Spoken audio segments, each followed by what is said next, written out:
A good day to you all. It gives me tremendous pleasure to welcome all the esteemed personalities to this event. The 3-day webinar series brushes upon a spectrum of exciting and benefiting themes regarding language, literature, and media. Before we begin the session, I would like to express my heartfelt gratitude to the CMI congregation for their unlimited support and encouragement. The help and support extended to us by our beloved director, Reverend Father Jijo Titai CMI, is immense. He has been with us through thick and thin. A warm welcome, Father Jijo. Our principal, Dr. P.T. Joseph, is a source of unrestricted energy and support for all our endeavors. The department is indebted to him for the success of all our academic and non-academic activities. Welcome, sir. We are very grateful to our coordinator, Dr. Shirley MD, for her immense support and guidance. Ma'am, you have turned the dream of our webinar come true. Welcome, ma'am. This event would have been impossible without the support of each and everyone present here. I welcome all of you to this webinar. Thank you. I now invite Reverend Father Jijo Titai CMI, Director, St. Joseph's Arts and Science College, Pavaratty, to speak a few words. Honorable Pro Vice Chancellor Dr. P.P. Ajay Kumar, Dr. Lal, Sabin Iqbal, and participants of this webinar series 2021. A warm welcome to all. I'm so happy to see you all under one umbrella. The webinar series 2021, which is hosted by St. Joseph's Arts and Science College, Pavaratty. We create a new language and culture with the medium of love and care, a new world vision with more open mind and heart. I wish you all the best for this webinar series. I take this opportunity to congratulate all the teachers and students of Department of English. The hard work and the effort they put forward to bring this program a reality. I wish you all the best, especially the participants, the speakers, and the webinar team. The very best. God bless you all. Thank you. Thank you, Father, for your words of encouragement. Our principal, Dr. P.T. Joseph, will now speak to us. A warm afternoon to all. I am extremely happy to learn that the Department of English, St. Joseph's Arts and Science College, Pavaratty, is organizing a 3-day webinar on language, literature, and media on 4th, 5th, and 6th January 2021. In this occasion, I would like to compliment the coordinator, Dr. Shirley MD, HOD Mrs. Neena Priyadarshini, convener of this webinar, Mrs. Teresa Sarida Varghese, and other faculty members and students of the Department of English for their great initiative in this regard. The theme of the 3-day webinar is so timely and of contemporary relevance. I extend my sincere thanks to our resource persons, Professor Dr. P.P. Ajay Kumar, Pro Vice Chancellor, University of Kerala, Professor Dr. C.A. Lal, Chapter Head, School of Distance Education, University of Kerala, and Mr. Sabin Iqbal, Senior Journalist, Editor and Author, for their loving consent to handle the webinar sessions. I am sure that this webinar will provide much needed platform to teachers and students of English departments from various colleges. I wish the 3-day webinar a grand success. Thank you. Thank you, sir, for your good words of motivation. I now invite the coordinator, Dr. Shirley MD, to speak. Good day to you. On this auspicious day, we begin a 3-day webinar incorporating topics which are of interest to scholars of literature. The eminent speakers of the webinar, Dr. P.P. Ajay Kumar, Dr. C.A. Lal, and Mr. Sabin Iqbal, have proved their mettle in their respective fields. I am sure that the participants will benefit from these 3 days fruitful discussion. A warm welcome to all. Thank you. Thank you, ma'am, for your short but effective words. We are to begin the session. The head of the Department of English, Mrs. Neena Priyadarshini, will now introduce the speaker of the day. Thank you, Lisa Sarita. Hello, everyone. A warm afternoon to all of you. It is a day of pride and honor for us, the St. Joseph's family, especially the Department of English, to welcome you to the 3-day webinar hosted by our college. We count it our blessings to have eminent speakers as our resource persons. I pray to the Almighty that the 3-day webinar be successful and also fruitful to all of the participants. Let me brief you of the webinar. It is a 3-day webinar on the topic covering language, literature, and media. I hope and pray that you will find time to join us for all the 3 days. Due to certain inconvenience, the lecture scheduled for today by Dr. P.P. Ajay Kumar, Honorable Pro Vice Chancellor, University of Kerala, has been rescheduled to day 2. Now, let me get to the duty accorded to me. My duty is to introduce the speaker and welcome the participants to this webinar. Today's resource person is Dr. Lal C.A. Dr. Lal is Professor of English in the School of Distance Education. He has considerable expertise in English language and teaching and has several publications and talks to his credit in this area. He is an alumnus of the IVLP program of the US government and has academic experience also in the UK, South Korea, Indonesia, and Nepal. He is a member of the UG Board of Studies and the Faculty of Arts in the University of Kerala. Currently, he heads the LTI chapter in Kerala. Sir, I welcome you to this webinar. Let me also welcome our dear participants to this webinar. I pray that this webinar be fruitful to you.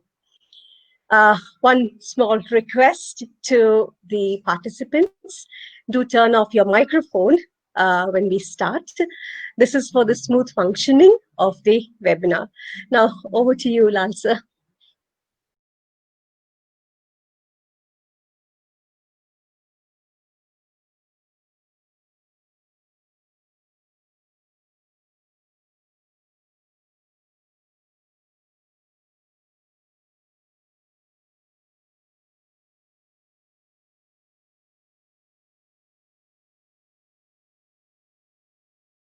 To give this talk, and my colleague and the Pro Vice Chancellor of the University, Dr. Ajay Kumar, who also was a teacher of Neena a couple of years back, maybe 3 years, 4 years back. is currently involved in an important meeting, so he will meet you tomorrow around this time. So I am actually taking his place now. From what Nina had communicated, I thought it will be useful to keep my topic specific to something that will be useful to both English teachers and to students. So the topic I have decided is rather general. The idea is to introduce to students what it means to be an undergraduate student of MA English, undergraduate student of English language and literature, or even to do PG in English language literature after doing one's undergraduation in some other subject.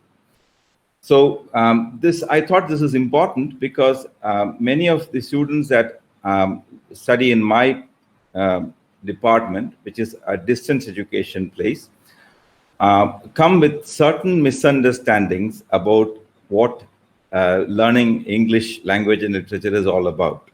So I thought there is this gap to be filled, to explain, try to convey what exactly happens when you take up a course in English language and literature. So many people come to take this course because they know it is all about stories and there is a magic in literature, which is very much true. I remember the days when Nina was also a student of MA here, and when Nina and her immediate classmates, including Shaheen and others, were attracted by the magic of literature. There are many of us who kind of revel in the magic world of writings and art, the imaginary, the fantasy world of art, which kind of acts as a relief to the harsh realities of life. So many of us, many young students also take literature as their subject because they know it is a magical world. But it is something much more than that. So if somebody takes a course in English language literature, believing that it is all about magic that the fantasy world offers, it is not that. It is very much that, but it is much more than that also. So there are a couple of things we need to have clarity about when we do a course in English language and literature. So let me see. As the name of the course, as it exists today in most universities in Kerala, it is called BA in English language and literature, implying that there are two components. One is language, linguistic component, and other is literature, which is a literary component. So we need to keep that in mind. There are two aspects to it.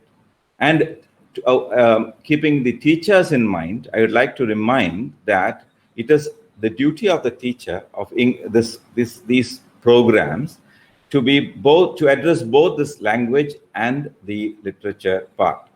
So when I talk in the coming half an hour or so, I keep in mind both the students of literature and teachers of literature, particularly those who are new in the area.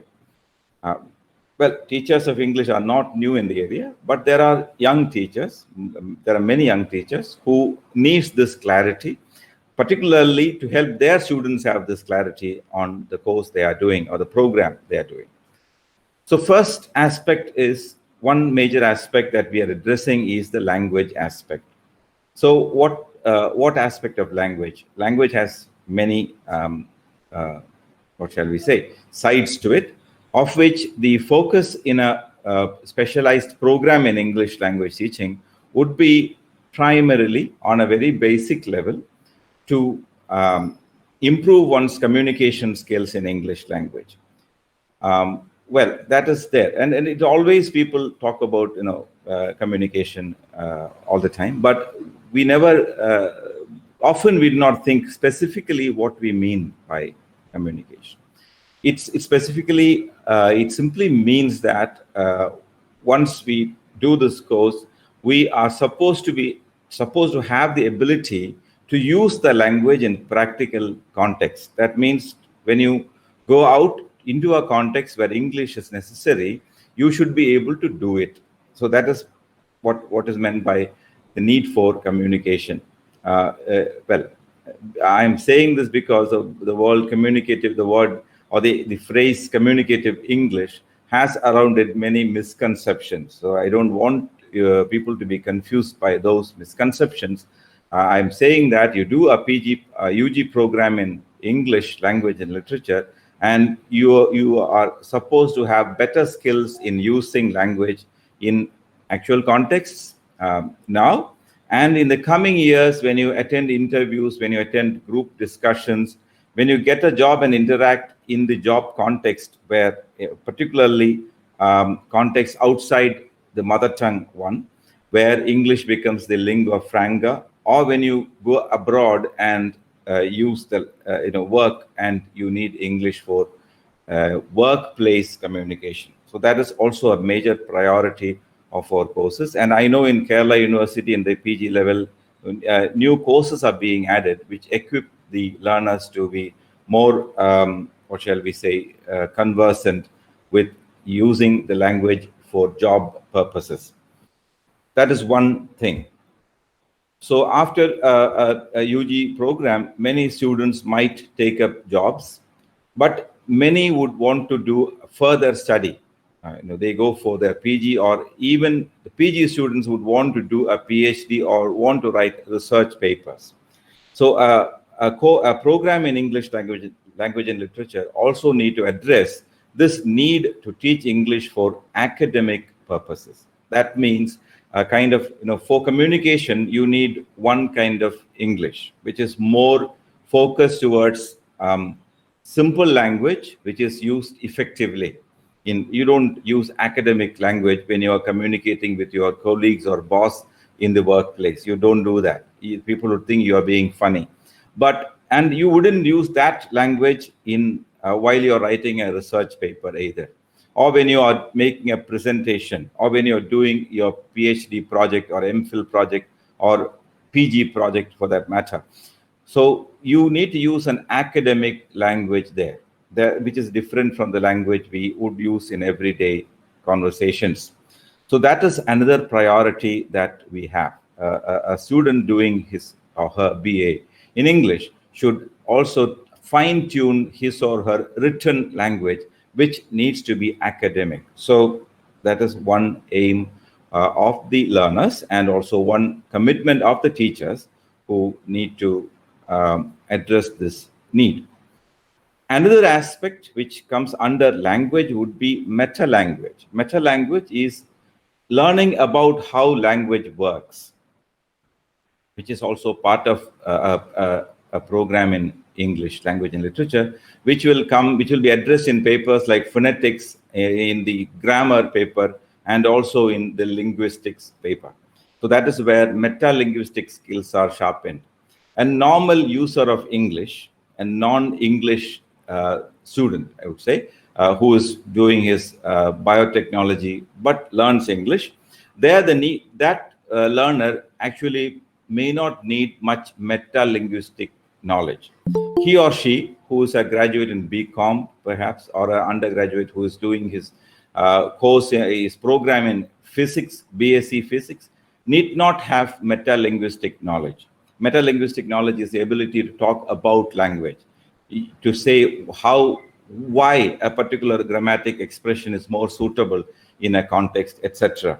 That is meta-linguistic knowledge, which is again very tricky, because in our context we lay a lot of emphasis on meta-language, which often acts as an impediment to our learning itself. When we focus a lot on grammatical terms, we often have a problem with actually using comfortable language. Well, that's another topic. But here I need to emphasize that language student will be looking at meta-language also very seriously. So those students who are literature students and teachers, this is one commitment that we have. Linguistics, at least in the basic level, and a very sound knowledge of phonetics, the sound system of English, I would strongly recommend, which is maybe for the exam, you will have only a small credit for that, maybe 10 points or 10 marks for that. But in your life, it yields about 80 marks. Remember, when you embark upon a career, learning phonetics or learning how to use the right accent and right pronunciation is very, very important and very rewarding.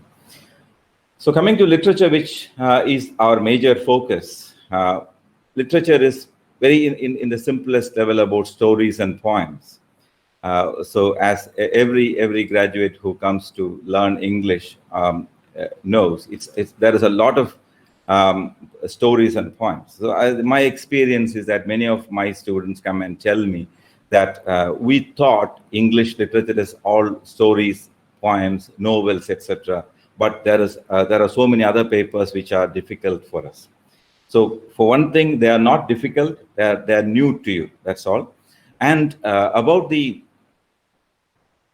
just as I told about language, metalinguistic aspects, linguistics, phonetics, etc., also become part of our studies. It's not stories and poems all the time, but though predominantly we have stories and poems. And then non-English specialists also believe that English students and teachers have a very fine time reading and enjoying poetry and stories. But that is again another misconception. We are people who do not just read and enjoy poetry and stories. We are happy people who do that, but we do not just stop there.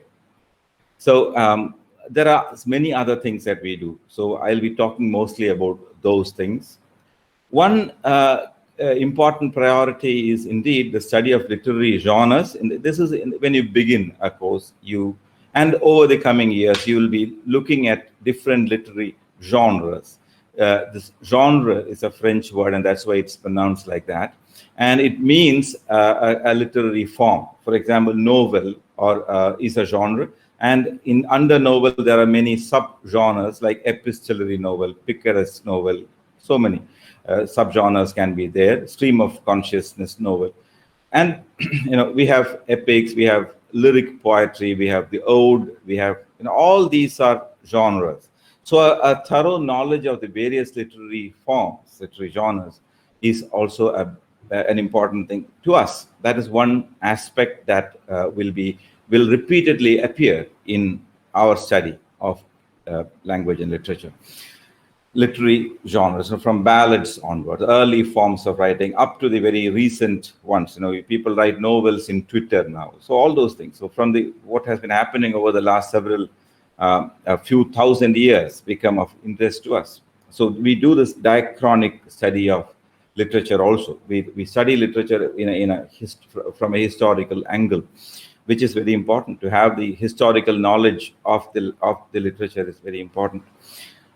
And going one step further, we also study the processes behind literature. Literature is there. You have excellent poems, you have excellent books in the library, in the bookstalls, all around. You can have soft copies at your fingertip today. But then a literature student will need to wonder what led to the creation of this work, what went behind, what were the cognitive processes, what were the analytical processes, what were the creative processes that went behind the creation of this work. So that is again a big priority that we have. Just as I said about the meta-linguistic aspect, how language works, we also worry about we concern ourselves with how literature is created. What are the processes behind poetic or other literary creations? That is one concern that we have.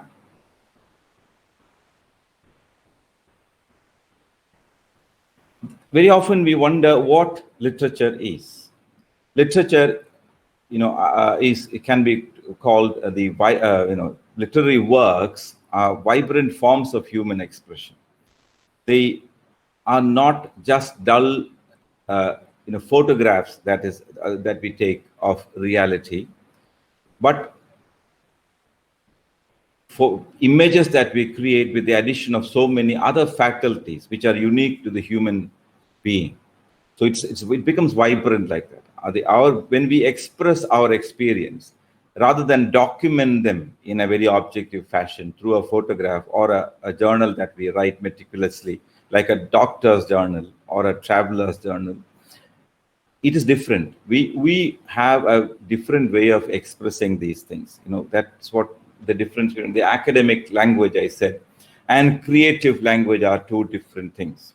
So a literary student is concerned about the creativity of a literary work, the creative language, all the big wide spectrum of linguistic expressions that would make a creative work a creative one. But we, for very practical purposes, we also have this academic language and the language we use in everyday life. Now, I have talked about three different languages. One is a language you would use with your friends or with your in your job context, or with other students in other part of the world, which will be rather informal. There is the language that will also be formal in that when you are introducing a speaker in a conference, you are using a formal expression, but again, it is in the realm of the communicative language. Going one step further, you have academic language, which you would use when you write material for your exam or for other needs like that. But then there is the other one, which is tremendous and which is of a wide variety, which is the creative language that we have. So that's where we have papers like creative writing. So that's why I have titled it Vibrant Forms of Human Expression. Human expression becomes very vibrant, while the human experience remain in the realm of ordinary to many people. Very ordinary experiences can be transmuted into a vibrant one through a linguistic expression to it. And literary works introduce us to diverse ways of thinking about the world and life. World and life is very, very mysterious. We know that. And as people advance in their experience and age, we realize how complex life is, how complex is the way in which the world is structured.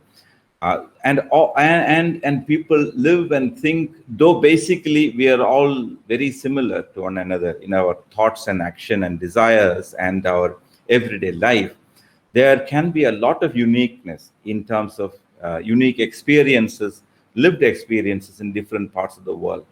And that diversity of thinking, diversity of experience, all is encompassed in the works that we learn in literature. And that makes our mind also much broader and wider. And this is in the level of experience and the level of appreciation. Going further, we learn to look at things critically. We may start reading books as naive readers. For example, there's a lot of information that comes in through the social media, in the YouTube, in the Facebook, in the WhatsApp. People make a lot of posts which often do not stand the test of credibility. They may be false news, but many people very eagerly believe such news, which is a dangerous thing. So we need to learn to look at things critically, and that is something that everybody needs to learn. And literature helps us to do that. It helps us to look at things critically, not to be very naive in our acceptance of things. So that's another very important thing that a literature student has the benefit of. Now, remember, there is criticism, which is different. Criticism is analyzing a work, but within criticism, there is also the need to go beyond the literary and find out the what shall we say? See beyond the apparent. That's what I would like to say. I wouldn't say it's difficult for us to find out what is real, because real is a very elusive thing. So you can at least go beyond what is presented before us and learn not to be very naively accepting whatever comes in front of you in terms of images, in terms of movies, in terms of memes and all those things that we have around us today. And also in life, not to be gulled by people who want to cheat you. Again, thinking and learning critically will be of immense help. So in short, learning literature helps you become better survivors in life. I remember long back, maybe in the late 80s or little after mid 80s, one of my teachers at that time, Professor Narendra Prasad, who is known today more as a film actor who passed away sadly. Sir was our teacher. I am privileged to have him as my teacher, both for UG and PG. And I remember while we were all about to complete our MA, which was late 80s again, he told us that you might not all become English language teachers or writers or people who deal with English language all the time. But I can more or less tell you that throughout your life, you are likely to be happy persons. Well, that did not totally happen. There are many who are not happy even after learning literature. But I personally think there is a lot of truth in what he said. If you sincerely learn literature, you will learn to survive many difficult circumstances in life. That's because it teaches you to think critically. It teaches you to read between the lines. And looking at another aspect, a literature student wonder about why and how we create and enjoy art. So while learning literary works on one side, on another side, we also wonder how this literary work is created. This is something that I already mentioned. And we also go beyond that and wonder why we enjoy art, why we, as early as Aristotle's time, there was an attempt to explain why we like watching sad things on the screen, on the stage, or when we read about a sad story, why we feel unhappy. It is very sad, it is very miserable, but still we want to read it and we enjoy it in some way. Why does it happen? What are the reasons for human ability to appreciate art and create art? All these questions are also in our realm. It's also our business to think about all these things. And now things have changed quite a lot since I myself and many people of my age or little older were PG students or college students. At that time, literature, when we said, "What are you doing?" I'm doing my BA in literature. It simply meant I was a student of English literature, which means literature that is produced in England. But today things are not like that. For one thing, by literature, you could mean Hindi literature or Malayalam literature or Tamil literature. All literatures could be implied by the word literature. But here I particularly mean English literature. Our courses in English literature. The shape and color of the courses are changing. Maybe in another 10, 15 years, we will not have English literature. We could have a composite program involving multiple languages and multiple literatures. Already such courses are being offered because we are broadening in our knowledge, widening out in our perspective. Our vision is changing, so we could become more and more inclusive in times to come. Already, the courses which are notionally named English language and literature are not about English literature. They generally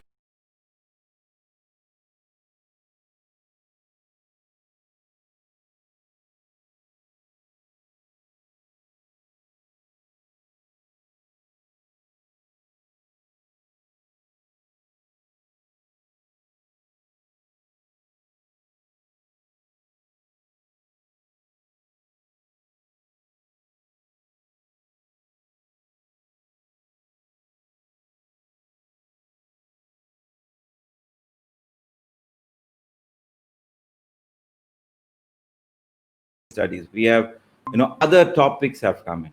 So our concern is not with literature alone. Now we also look at many other aspects. And again, within the fold of literature, we bring in other art forms and maybe soon we will change the name literature into culture. So all the fine aspects of culture, a culture is multifaceted. All those creative aspects of culture will eventually be brought in under the umbrella of literature, what we today call literature. So we, literature students, are concerning ourselves with art. We concern ourselves with the artist and also the mind of the artist and the reader. So things have become very, very complex because life in the modern world is very complex, because we have behind us all the knowledge that has been produced over the last several millennia that human beings have existed in this world. We do not think of us as living, as being citizens of India or citizens of any particular nation or a particular region. We think of ourselves as global citizens, and our vision and our knowledge has to be such. So we today, our concerns are much wider than it ever was in the history of mankind. So as I said, today our concern is not even with just literary texts. In fact, all forms of communication are texts to us, not just written text. So you take a paperweight that is on your table with the emblem of your university inside it. That becomes an object, an icon, a cultural artifact, a text which has encoded in it so many meanings, which can be interpreted, understood, appreciated, and also critically looked at. So all forms of communication are texts. Text need not necessarily be something that is written. Images can be texts. Statues can be text. Ornaments can be texts, and become the focus of critical inquiry. So critical inquiry is now central to all our deliberations. We are researchers. We inquire critically why it is there, what it implies to different people. Has there been any exclusions, etc.? So it's a wide range of aspects come in within our inquiry, the range of our inquiry now. And look at the other the topics that today literature scholars for their MPhil, for their PhD. People do take topics from the area of music. The language of ads is an interesting area of research. They all contain text. In music, the notations, the lyrics become the text. Movies, you have immense possibility.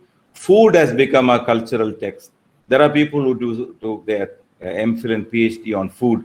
How it reflects cultural constructs of various kinds, dress, buildings, ways of worship, social media, everything that is related to our life could be a topic of interest to a literature student.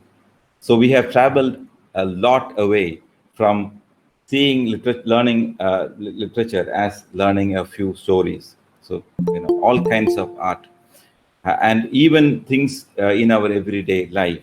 The little things the apparently innocent things we do every day, every cultural act become of interest to us and become the focus of critical inquiry as far as a literature student is concerned.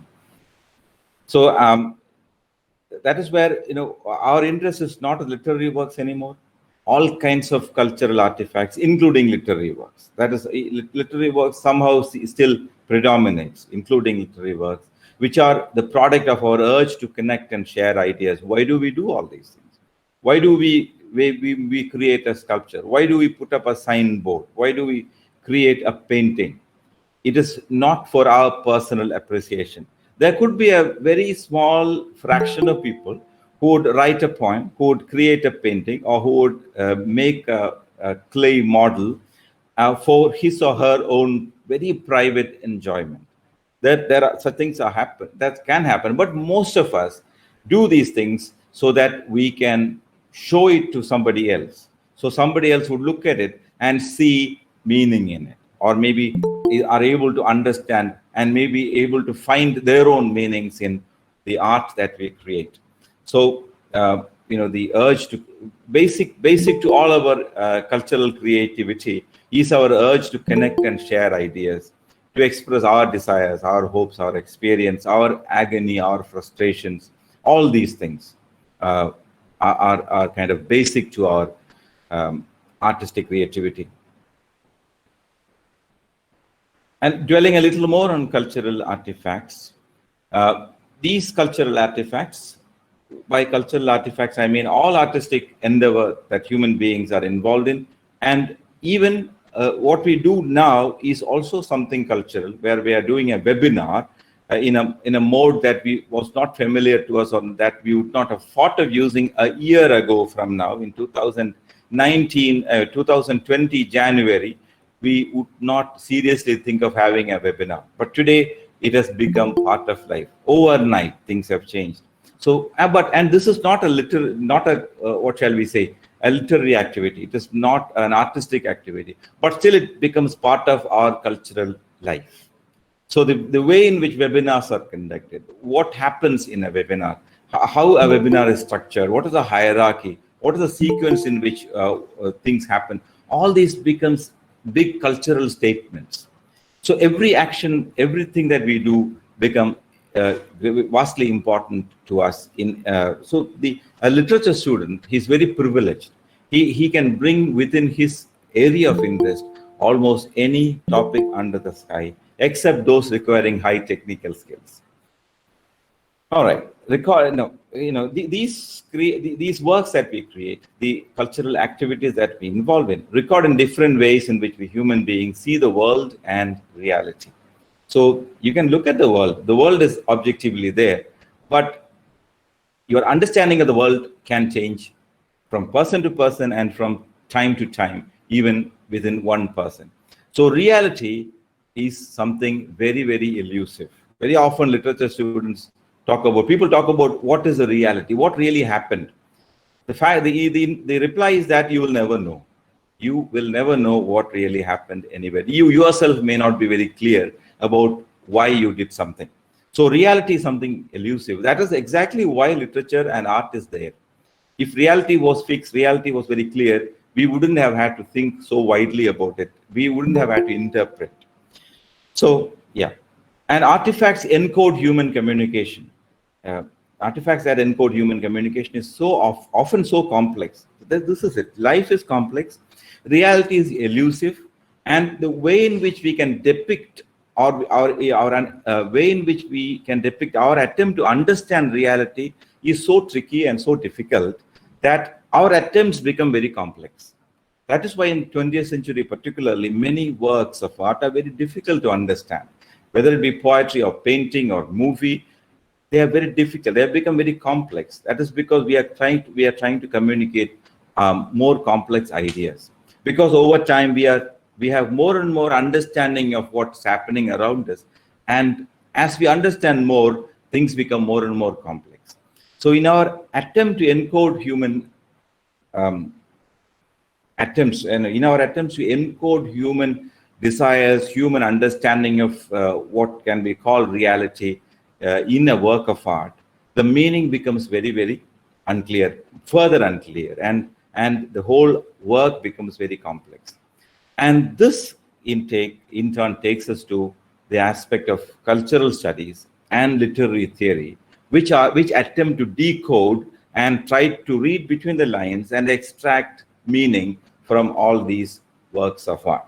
So that is what Dr. Ajay Kumar sir will be doing tomorrow, where he will introduce cultural theory to us. So this is the first part of my presentation today, where I talked about what literature study has become today. Now, in the second part, I am going to talk about, maybe for another 15 minutes, I'll be talking about things to be kept in mind while we go about learning or teaching literature.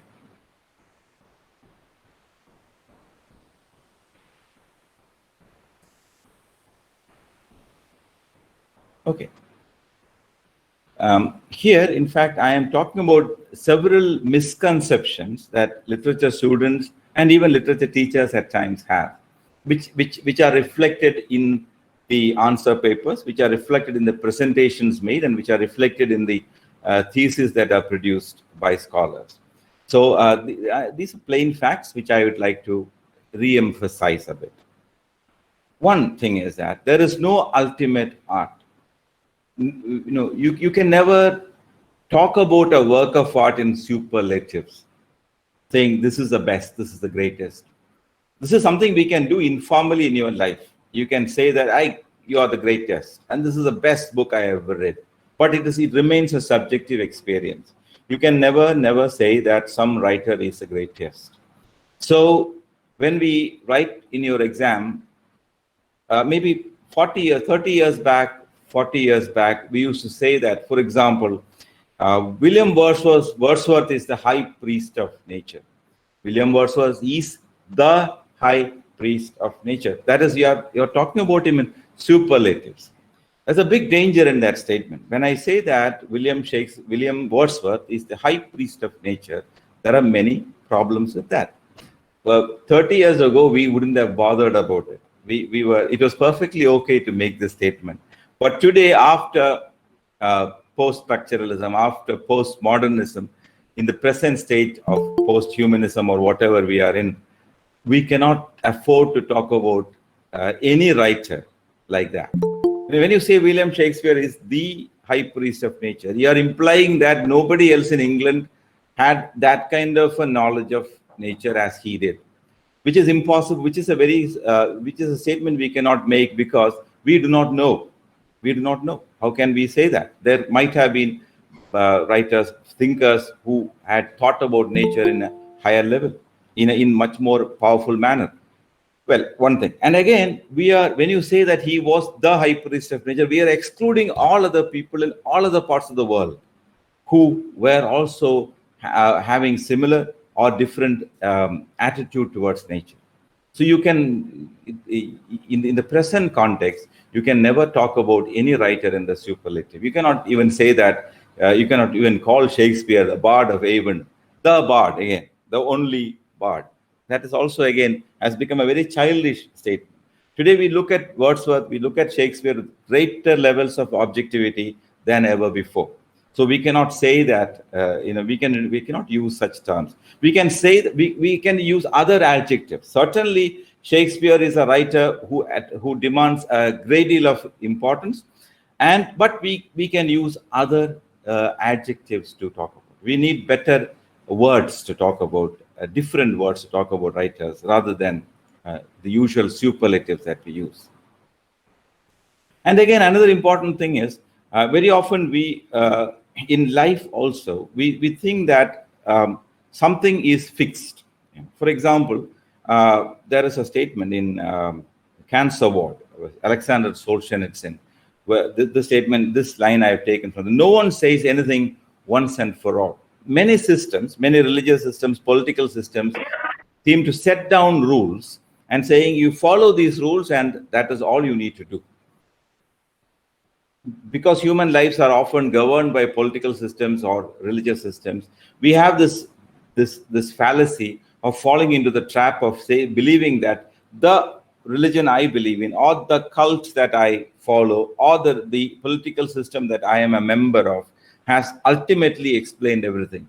That can never be done because human experience changes constantly, and you can never explain away anything once and for all. So there is nothing conclusive in life. There are no grand narratives. This is a statement that would be a platitude today because we know that all the time.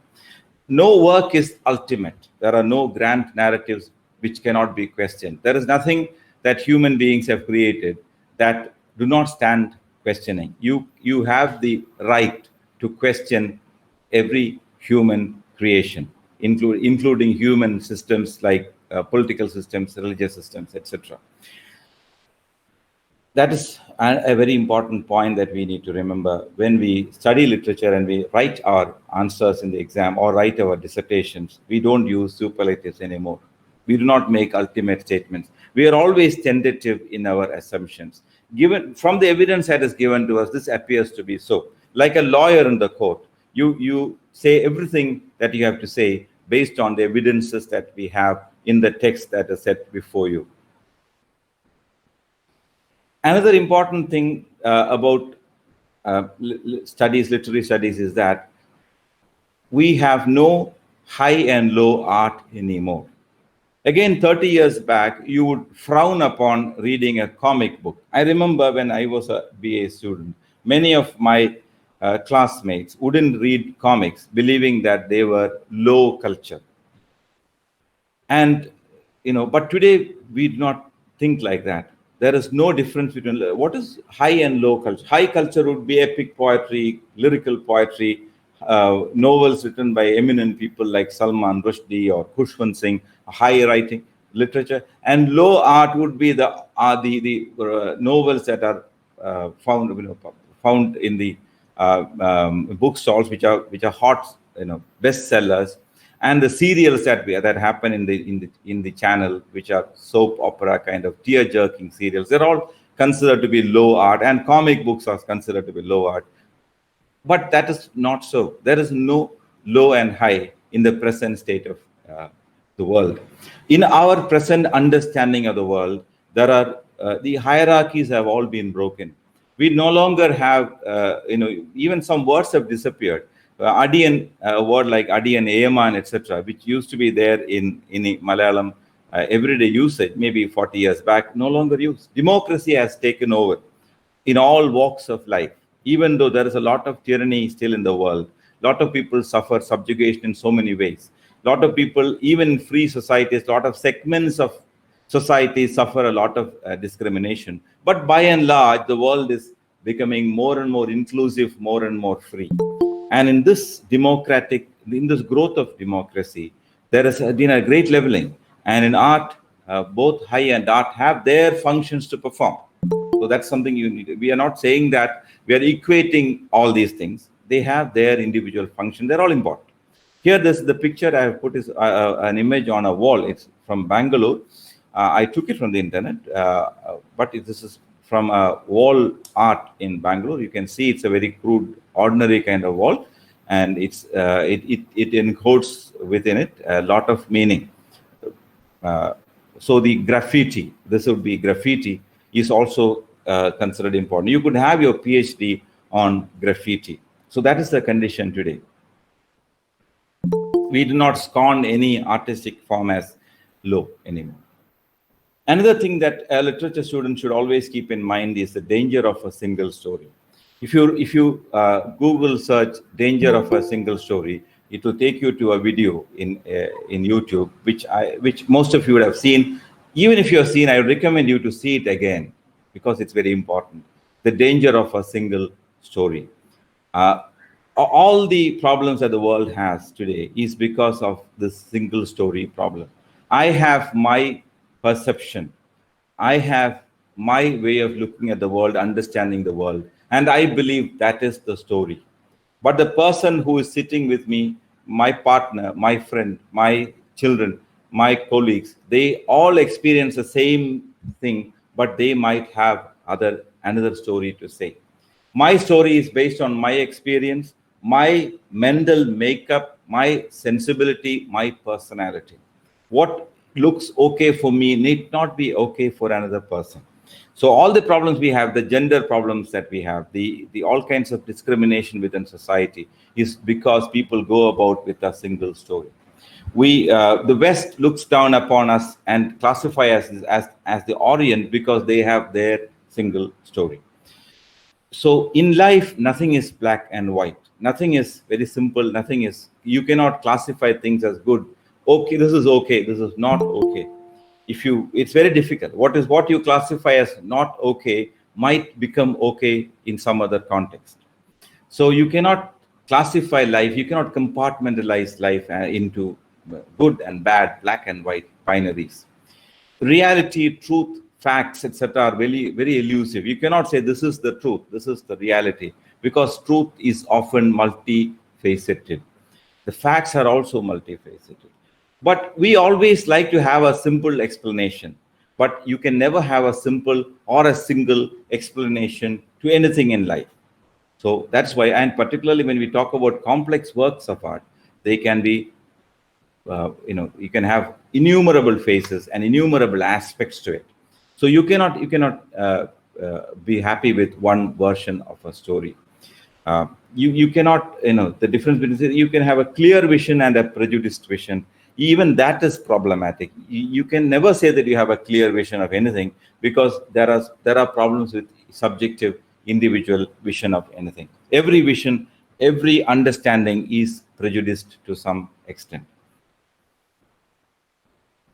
That is why in attempting to set down the meaning of a work of art, you have to be cautious. You cannot never be very definite. You cannot say, for example, when you write for you cannot say this is the authorial intention, or this William Wordsworth means that. You can never even say that. You do not know what he meant. Even he would not have known what he meant when he wrote down that poetry, because we ourselves know that from our experience. You sometimes think, why did I say that? I could have said it differently. Why did I do that at that moment? So it's very, very unreliable. The aspect of the human aspect is very unreliable. So you can never say this is what he meant.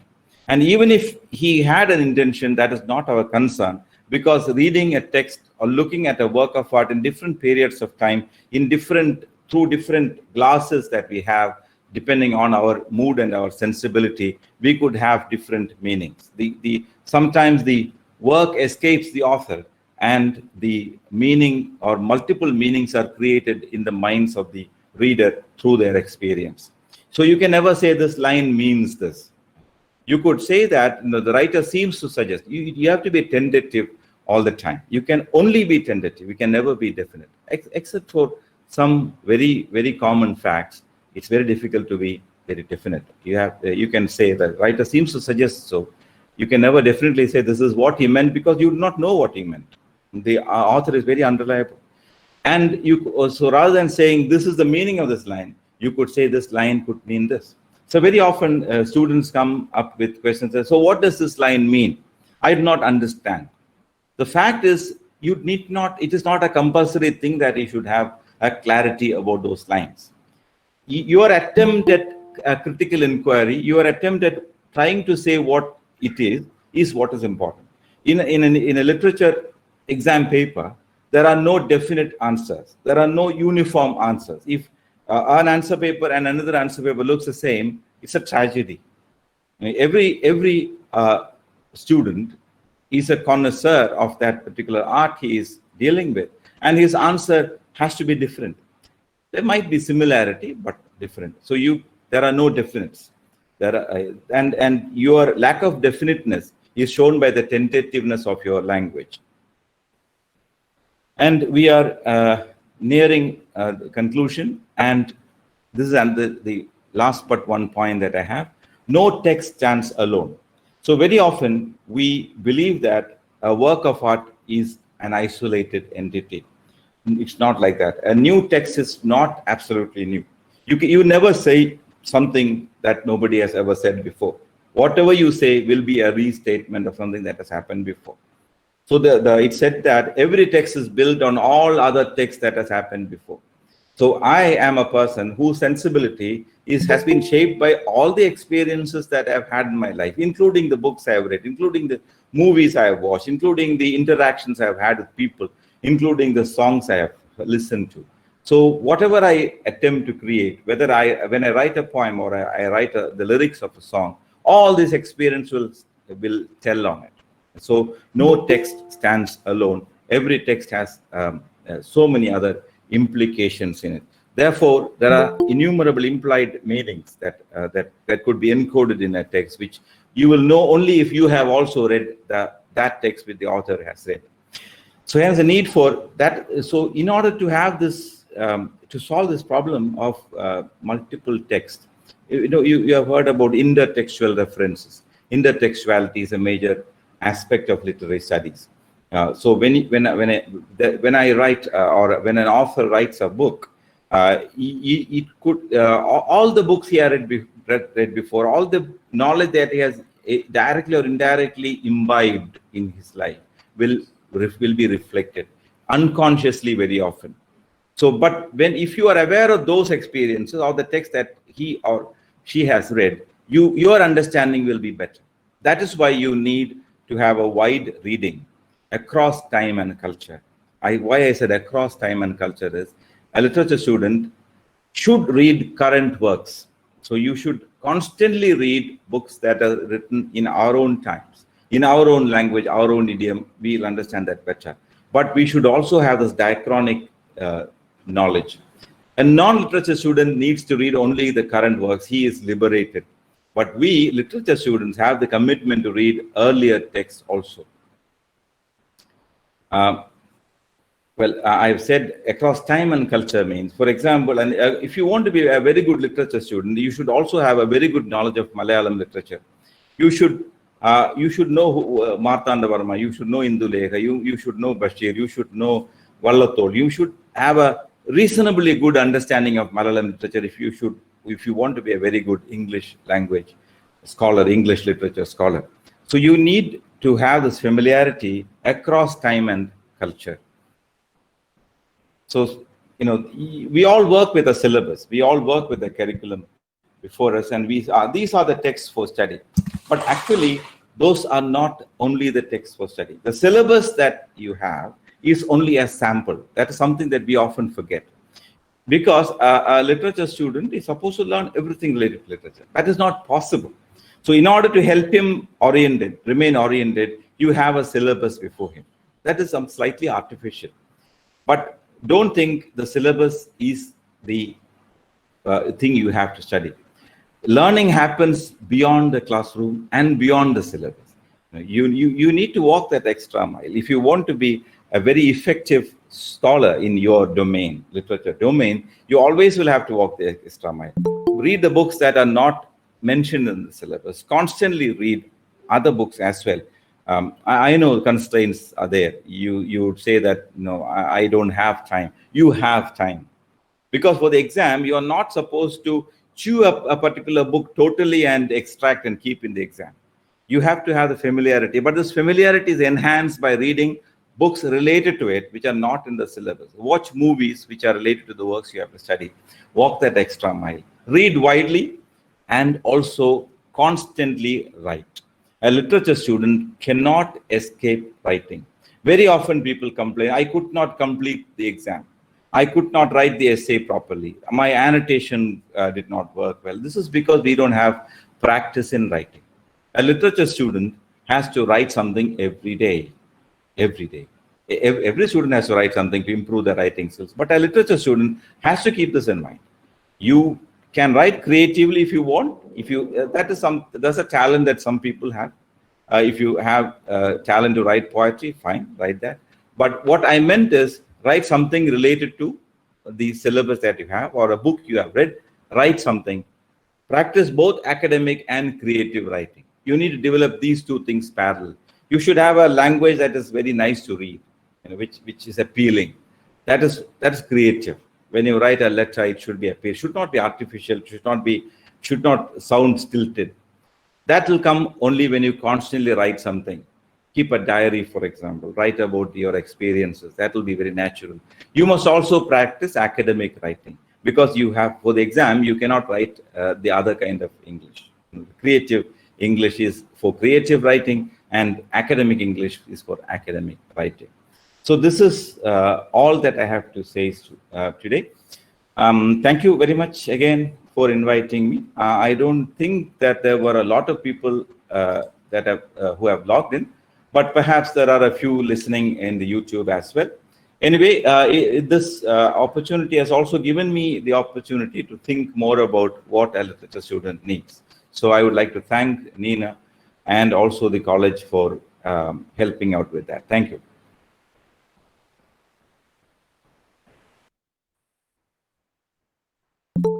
Thank you, sir. The session is now open to queries. Participants can now ask the questions to the resource person.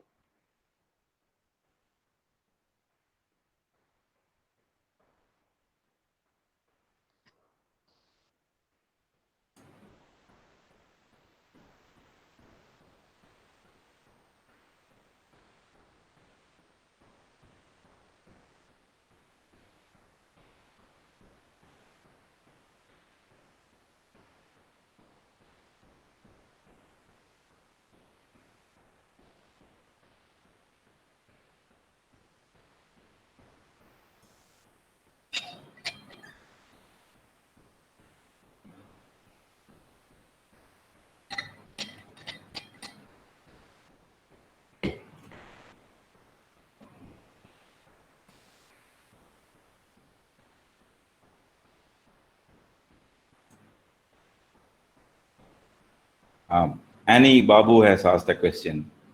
Isn't time constraint a big factor when teaching literature? Well, certainly time factors. As I was telling you, learning beyond the classroom is not the job of the teacher. It's the job of the learner. So what ideally can be done is if you are a avid learner, literature student, you can connect all your activities with that. So your leisure time reading, your what you do while you are commuting, you're listening to music using your headphone.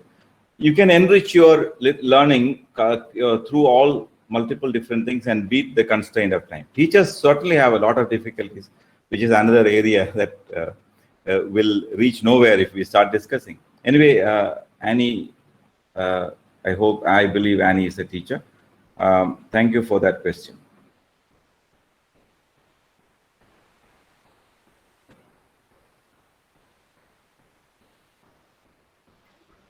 A very good afternoon, sir. Yes. So you have already mentioned that about using that superlative degrees while answering a question. Yes. So actually, who should bring that change first? Is it the students themselves who need to bring the change, or whether it's the teachers? Basically, teachers, while taking class, they used to say that this is the best thing, and it's like they are forcefully putting that superlative forms into students. So who should make the change? Certainly teachers who should make the change, because teachers can't do a lot of things, but we do have a lot of things under our control. So when we evaluate an assignment, or when we are in the classroom, for one thing, we can stop doing that. We can learn to be less definite about things.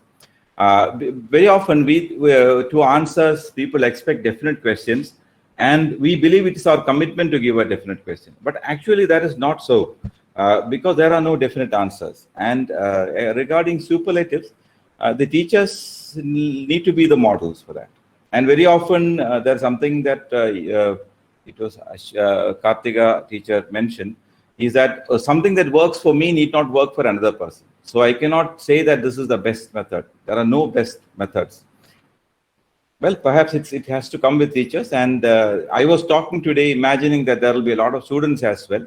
So idea was to convey to them as well. But the change can be initiated by the teachers.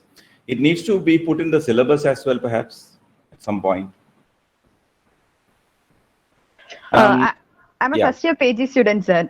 Oh, great. Okay. And so how does this evaluating a paper with the marking scheme work? Like as you said, answering a particular question or writing an essay, it completely depends on the text, as well as it is mixed with the creativity of the student. So just peeping into the marking scheme, then evaluating whether the key points are there, they can get the mark. Like, is it good, or whether we prefer for a change in the future? I don't think. See, as Kartika, as we say, old habits die very hard. There is a need for a lot of change in the scene. But the change will happen only when people start talking about it. That is why I thought I'll talk about it. So, we all believe we have a small structure within which we function. We have our own prejudiced way of giving marks or writing exam. It's all there. There is no point in saying that this is the teacher's fault or it's the learner's fault, the fault of the system. We all need to stand together and work and make a change. And this is not a matter related to literature only. It is a matter of our perception, the way we look at the world. It's a wider issue, actually. So I can understand your concern. It's related to your getting marks when you write something subjective, marks do not come as you expected. When you work within a system, you may need to work accordingly. If your teachers insist on something, you need to adapt to that, because there is nothing wrong in doing that. For example, in official communication, there are many standard international expressions that are possible. But when you write within your, in Kerala, for example, when you're writing to a village officer, or when you write to an officer in the secretariat, and you use all these standard expressions, that person may not like it. Or when a junior employee writes to his boss and uses an international expression, that may not be appreciated. You are closing your letter with best regards may not be regarded quite well, and you might be expected to, yours faithfully will be expected. So the intelligent thing to do is to adapt to the needs and the habits that are existing in your environment and cater to it. Yes, because survival is the most important thing. There is no, being an idealist doesn't often help you in your life, though that those ideals should also be always be there at the back of your mind, so that you can, in the broader context, you can have a more rich life, a richer life.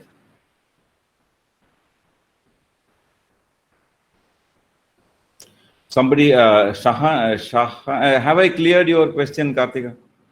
Yes, sir. It's clear now. Yes. Thank you. Shahana has asked a question about how literary studies will evolve into cultural studies. Well, this is something that is already happening to the best of my knowledge. But maybe after some time, there will be a reversal of things. Because today when we cultural studies is a broader, in many departments, if I understand right, in international context, many departments have renamed their departments as Department of Cultural Studies, or rather School of Cultural Studies, encompassing different literatures and different arts into that umbrella. But that doesn't mean that MA English literature will disappear. I'm just saying that the area is today becoming less and less definitely literary. It's becoming more amorphous, with other literary forms being accommodated. There will be vicissitudes, there will be ups and downs, and maybe a time will come when we have greater clarity about, and you have a course exclusively in fiction, for example. Anything is possible. By that statement that cultural literary studies will evolve into, I did not really say that. Even if I said that, I apologize for that. I did not say that literary studies will evolve into cultural studies. Literary studies is definitely one area, but the trend today is that there are a lot of work being taken up by literature students, which are not essentially literal. They are the perspective of a cultural artifact kind of thing. For example, you have your PhD on Theyyam, and there is no literature in Theyyam. It's a performance art, and you can get a PhD in English language literature by doing a PhD on a topic of Theyyam. And recently, there is a student who is planning to do his PhD on the Katha Prasangam of what's his name? Samba Shivan, who passed away, is a famous an art form called Katha Prasangam is there. It's more of an oral Malayalam art form, and he's planning to do his PhD on that. So it's not English. It is not essentially literature in the sense that it's a printed material. It is more a recorded thing, oral thing. So all those things are. I was just trying to convey the idea of how literary studies is not being a monolithic thing. It's becoming more accommodative. That is what I was trying to say. Hope I am clear, Shahana.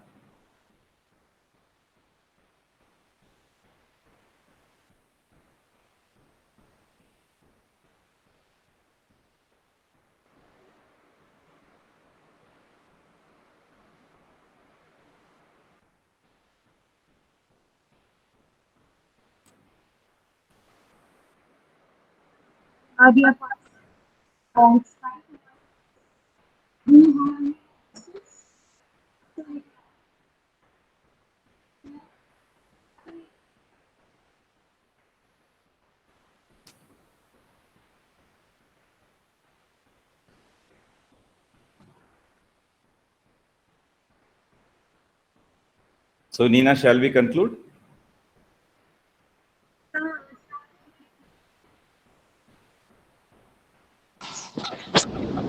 Good afternoon, sir.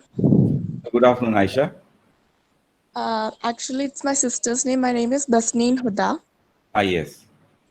Sir, what I would like to ask you is like one question that used to make me think about literature, like how that whether other people can understand the value of literature as we scholars can. Like most people have a perspective of literature as one that is all about poetry, cultural studies, and philosophy. But like you said, I believe literature studies is needed or required to view or look at our world, its reality from a greater perspective, like to see our world with a big mind. But sir, how much, to an extent, do you think, or can the common people, like who think being an engineer or a doctor is like they like who gives more importance to the education from that perspective, finds the value or get the value of literature or arts and literature as is understood by its scholars? That's a very interesting question. I have a cousin who is a doctor in a medical college in South India. He's a very good doctor of international reputation. One day he sent me an email saying, he calls me another name, not Lal. You are a person with great potential and you could have done well in your life. This is what he said. You could have done well in your life. This is a statement that my doctor cousin made. Not the exact word, I've forgotten the exact, but this is essentially the meaning. You could have done much better in your life. He was saying that I could have become a doctor like him. I have the potential, but you did not. But this is the way society looks at things, you know. So society classifies, particularly our society. I don't know if you are from India, but largely the average Indian mentality would be to look at certain professions as successful ones and certain others as not successful ones. This is the essential foolishness of the big society. In Malayalam, there is a saying, Podujanam Kalida. Forgive me for saying that. It means that the public is a donkey, which is true. You know, you talk about the mobile vulgus, the common crowd. The individuals are good, but when collectively, they often seem to have several nonsensical tendencies. So if you go about attempting to change that, attempting to convince the society that you're not doing something unworthy or ordinary, you will never succeed. So what you need to have is being contented about what you're doing and be confident in what you are doing. Be very sure that what you do is the best that can be done. Again, I'm using a superlative in order to instill confidence. This is something, as far as you're concerned, this is something substantial that you are going to do. You will never be able to convince others because attempting to do that would be very foolish. And there are so many fables about that. You're trying to convince the public, you fail. Don't do that. Okay, sir. Thank you. Good evening, sir. I'm Neha. Yes, Neha. Sir, English literature is now not only from England alone, but should we neglect all other literature forms that we are learning? It's like literature is not only concerned only about England right now. We learn more literature now. So should we neglect that part? Literature is this is something I thought I emphasized during my presentation. Literature is no longer bound to a place. So even though we call ourselves literature students, we are scholars of world literature. So we need to look at literature that comes from different parts of the world. Certainly, literature is not now bound to any. Even though a lot of books are available in translation, and technically you can call them all English. The old concept of English literature is a very colonial thing, believing literature that is produced in England, which has ceased being so several decades before. Even when I was doing my PG, we were being introduced to American literature. We were being introduced to Indian writing in English, and we were looking at European writing, other European countries. And I'll share my experience with you. When I was a degree student, second degree, I had a period of convalescence when I had to remain at home because of an illness. But it was in that period that I did much of my reading. And it was then that I discovered people like Franz Kafka. I discovered Albert Camus, Nikoi Kazantzakis, Tolstoy, all these European writers I read during my second year degree. Luckily, then the semester system was not there and we had ample time to read. Even you have the ample time to read, I would say, if you cultivate, if you manage your time, you certainly can find time to read a lot. So that reading helped me later when I was doing my PhD. So my conception of literature is not bound to any particular land. I have recently, though I don't get much time, I have read considerably in Malayalam literature, Indian literature, quite a lot in translation, and Malayalam literature in original. So to me, literature is not English or Malayalam or Russian. It is one single thing, the product of humanity, one representative art that human beings have successfully done over time. Thank you, sir.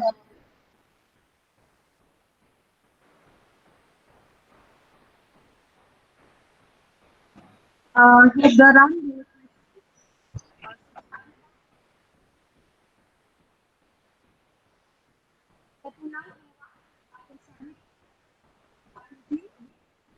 or more response.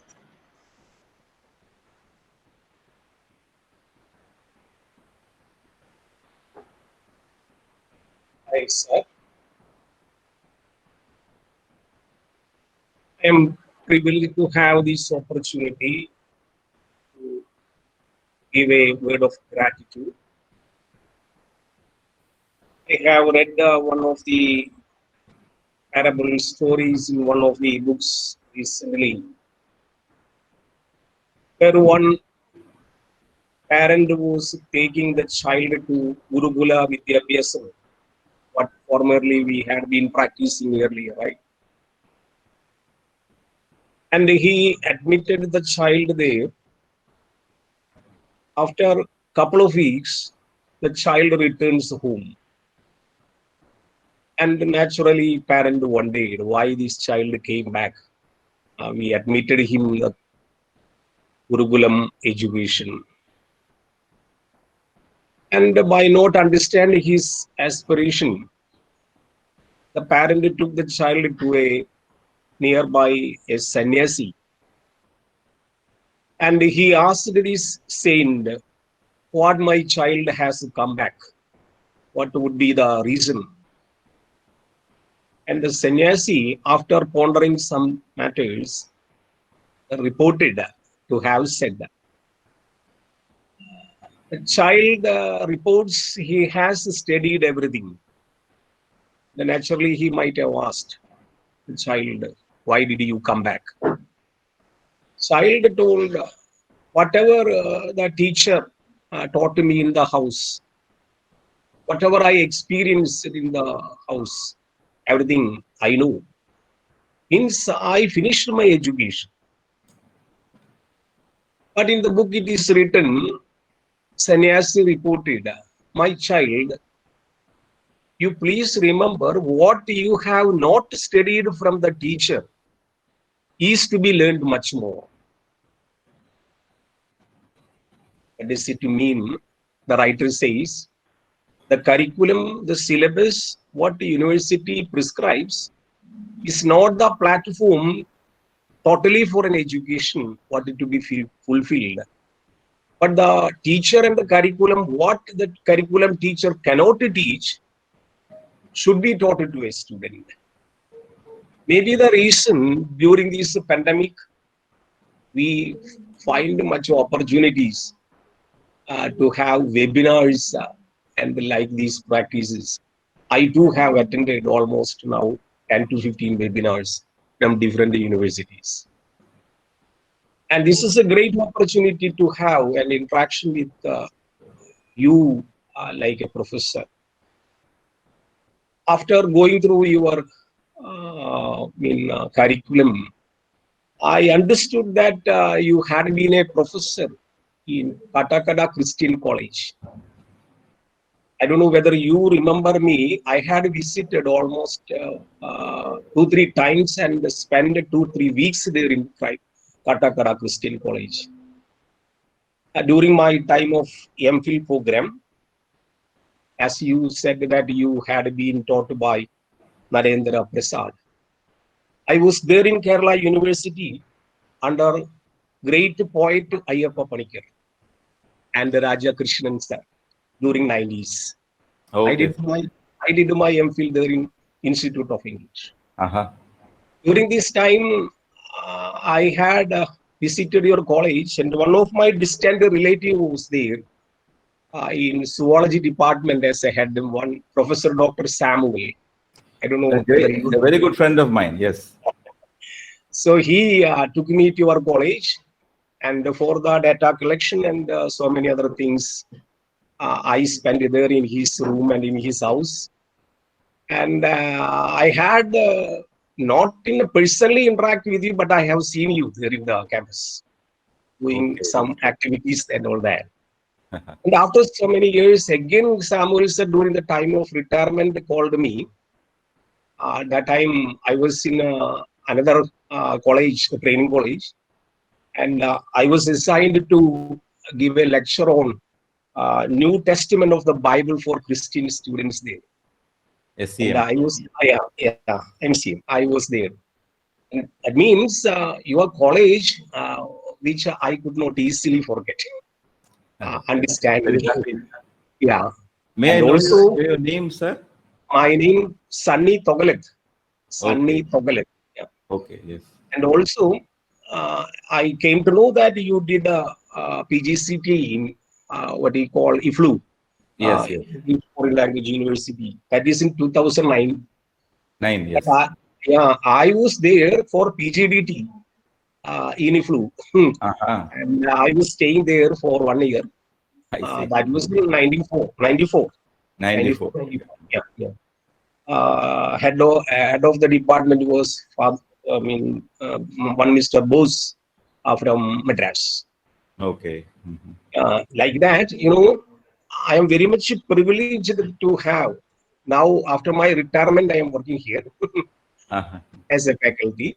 Where were you working before, sir? Yeah, earlier I worked in St. John's, Angel, and even in Trivandrum also I was in St. Saviour's. Okay. Later came to my native place is Thrissur. That is why I came here. Okay, I see. So I did my PhD and MPhil. Almost all degrees I have finished. That is out of patient. And I thought that you would give much prominence in ELT. Anyway. Usually I do that, but I thought this time I'll do something different. Yeah. Thank you.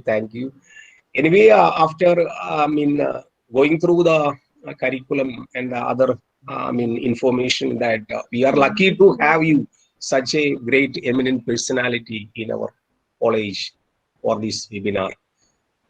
And just like what we say, some are great, some are achieving greatness, some are thrust upon greatness. Like you belong to the achieving category, and through your curriculum and other things. Biodata I go through. Anyway, I give you on behalf of my college and faculty a very great, and also we need your assistance in future also. In wherever we need you, you have to guide us and all that. Thank you for the nice words. Yeah, thank you, sir. And also we cannot easily forget our support given by our director, Father Jijoti Thai, and our principal, eminent principal, and our coordinator, Dr. Shirley, and our HOD, Professor Meena, and all other faculty members have done well and to do this activity in a grand, successful manner. Anyway, I give all the participants, all those have supported us. Once again, I thank you. Thank you very much. Have a nice day. Thank you, Sunny sir. Today's session is over. Thank you, Lal sir, very much. And thank you all the participants. See you tomorrow. Thank you. Thank you.